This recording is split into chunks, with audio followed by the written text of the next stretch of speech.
হাঁটতে গিয়ে গ্রামের ভেতর থেকে এক দোকান থেকেই চালটা নিয়ে এসেছি। কি মোটা মোটা চাল দেখুন, 1 কেজি কিনেছি, কি আর করা যাবে, পরে আবার হাজব্যান্ড কালকে নিয়ে আসবে। আর দেখুন ওই দোকান থেকে ডিমও নিয়ে এসেছিলাম, 6টার মধ্যে 4টেই নষ্ট হয়ে গেছে আর 2টো ভালো আছে। কি আর করা যাবে, এই করছি। আর এখানে যেটা সব থেকে সস্তা পাবেন সেটা হচ্ছে কাজু বাদাম, কারণ এখানে প্রচুর কাজু গাছ আছে। আমি এর আগেও দেখিয়েছি আপনাদেরকে। আর আমরা যেখানে থাকি তার পাশেই এই কাজু ফ্যাক্টরিও রয়েছে। এই এত বড় প্যাকেটটার দাম নিয়েছে 300 টাকা।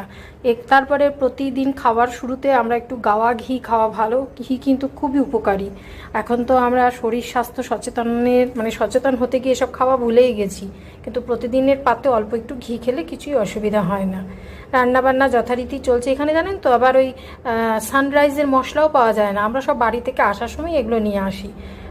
তো আমার আজকে রান্না এই মুসুর ডাল, পাঁপড় ভাজা, ডিমের অমলেট আর হচ্ছে পটলের তরকারি।